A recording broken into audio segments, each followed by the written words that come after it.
Somehow, the implosion at the Trump campaign seems to be getting even worse, because despite claims of a new tone by his sycophants and defenders, here was the latest screed posted by Donald Trump on Truth Social. Why is Fox News putting on crazy Kamala Harris rallies? Why do they allow the perverts at the failed and disgraced Lincoln Project to advertise on Fox News? Even Mr. Kellyanne Conway, a man so badly hurt and humiliated by his wife, she must have done some really nasty things to him because he is crazy, is advertising on Fox News. We have to win without Fox. First of all, because I don't want to bury the lead here, the fact that Donald Trump is no longer in the spotlight just kills him. There is quite literally nothing worse as far as Donald Trump is concerned than the fact that no one is bothering to give him any attention. This dude lives for nothing more than getting everybody to look at him. The fact that he did a meandering 90-minute speech at the RNC about quite literally nothing is proof of exactly that. The guy lives, eats, sleeps, and breathes for everybody's eyeballs to be trained on him, and when they're not, he loses his skull. Now, there's something called the Streisand effect, and the irony of the Streisand effect is that when people are mad about something otherwise innocuous, they inadvertently draw attention to that thing and instead make it way more apparent to the general public than it otherwise would have been. Meaning it would have been more strategic to just shut up rather than throw a temper tantrum, but strategic isn't exactly Donald Trump's forte. So, simply following Donald Trump's lead here, let's highlight those very ads that he was so upset about, since he decided to ensure that they were just that important to discuss. He asks, why do they allow the perverts at the failed and disgraced Lincoln Project to advertise on Fox News? First of all, pretty rich for the guy just found liable for sexual assault and defamation to the tune of $83 million to call anyone else a pervert. But here's the ad that really seemed to get under Trump's skin. Joe Biden isn't the man he was 20 years ago. He's older. He carried a heavy burden. Some days it really showed. But he's also wiser, more experienced, which is why he not only had the courage to pass the torch to Kamala, but the character to put America first. Donald Trump, on the other hand, is exactly who he was 20 years ago. A fraud, a criminal, a liar, a fool. A man who never kept a promise in business or to his family. A man without integrity, honor, or courage. Every day with Donald Trump is just more of the same.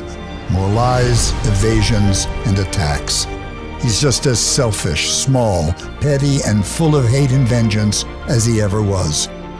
This election will be many things to many people, but the undeniable truth is that it's between a prosecutor and a criminal, between justice and corruption, between the hard truth and the big lie, between a candidate who wants to leave America a future and a criminal who can only cling to the past. The choice is still clear. It's America or Trump. It's Kamala or MAGA. It's us or them.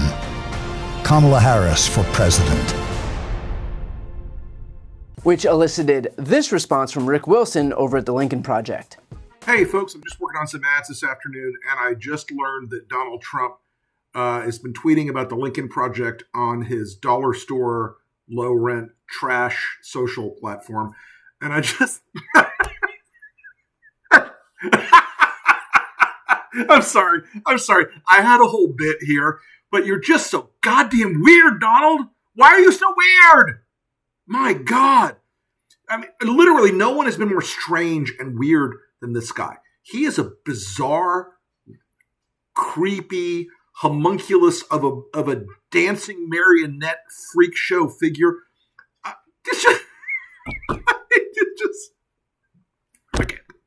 And not for nothing, but there is no group that better understands just how easy it is to get under Donald Trump's skin. Getting Trump to respond to a Lincoln Project ad is like getting a dog to come to the kitchen when you open the fridge. The guy quite literally doesn't know how to help himself. So imagine having a president in office who is that predictable, that easy to manipulate. If the Lincoln Project can manipulate Donald Trump with the ease of coaxing a toddler over with a piece of candy, then what do you think Vladimir Putin, for example, could do? Maybe convince an American president to show hostility toward NATO, the strongest military alliance in the world, and the one biggest obstacle in his way of his imperialistic ambitions? During a meeting, one of the presidents of one of the European countries stood up, and it was a closed-door meeting.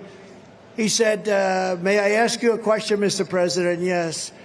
If we don't pay, we're not paid up. and we're attacked by Russia, will you defend us? I said, you mean you're delinquent? You haven't paid? That's right. No, I will not defend you. Wow, almost like Vladimir Putin wants someone like this in office to do his bidding. So for all those quote-unquote patriots out there who think Donald Trump is respected and on the world stage, congratulations, you have rallied behind the world's biggest useful idiot for autocrats and dictators. The reason everyone else is laughing and you're not is because the joke is on you. Trump then went on to attack George Conway, writing, "Even Mr. Kellyanne Conway, a man so badly hurt and humiliated by his wife, she must have done something really nasty things to him because he is crazy, is advertising on Fox News." So let's just take the opportunity, thanks again to the opening from Donald Trump himself, to see what George Conway's new PAC, the aptly named Anti-psychopath PAC, aired today. Donald Trump has never, ever been right in the head. The late, great Hannibal Lecter. He's a wonderful man. An enormous, really an enormous. And then they announced there was no buys, no. Take a look at the oranges of the investigation. Venezuela, if you have a windmill anywhere near your house, they say the noise causes cancer. I don't know what I said. They have voter ID. They have ID on everything. You buy a loaf of bread, you have ID. The first non-incumbent. The kidney has a very special place in the heart. We appreciate it very much, Tim Apple. Injection inside or almost a cleaning. That an illegal ad. Learn more at psychopath.org. Anti-Psychopath PAC Inc. is responsible for the content of this advertising. The best part of that ad is that it's quite literally just Donald Trump's own words, meaning that the fact that Trump got so upset is a testament to the fact that even he knows how embarrassing what he says is. Even he recognizes that he sounds like a complete moron.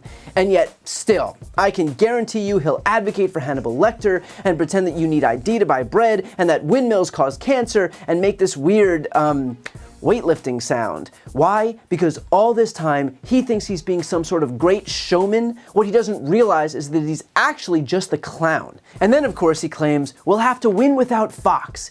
Here's the thing. Imagine if a Democrat was like, oh, we got bad coverage, so we can't rely on ABC or CBS to win. What do you think the right would say? They'd say, those Democrats just admitted that they expected the mainstream media to be on their side. And yet, when the Republicans do it, when they admit that Fox is expected to be nothing more than a propaganda arm for the Republican Party, nobody bats an eye. It's totally expected. This is a testament to the gross asymmetry at play in our media. Trump is stomping his feet, throwing a temper tantrum because the biggest media conglomerate in the US isn't doing enough blatant propaganda on his behalf. Here's a novel idea. What about if Trump just tried to run without cheating? Without wielding Fox News as an extension of his campaign, without summoning fake slates of electors, without inciting insurrections, without calling every race he loses rigged, without pretending that non-existent fraud is happening everywhere. Because the truth is that he can't win without those things. What's he gonna run on? His record? Is he gonna go out there and brag about overturning Roe and expecting to win that way? Brag about passing a tax cut for millionaires and billionaires? Brag about stifling border legislation that was negotiated by a conservative Republican and embraced by Joe Biden?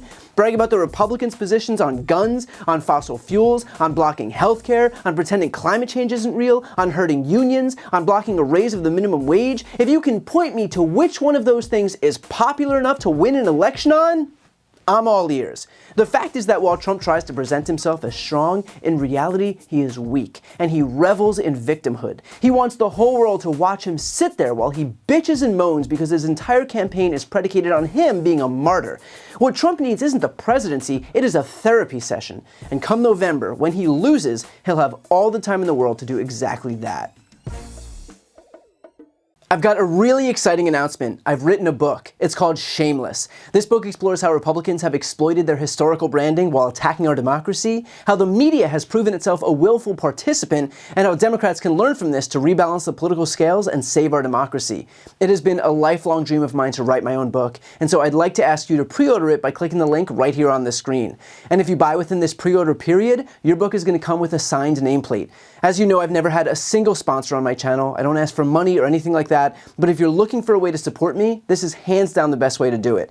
So again, follow the link right here on the screen, and thank you from the bottom of my heart for pre-ordering Shameless. And as always, make sure to subscribe to see more of my content.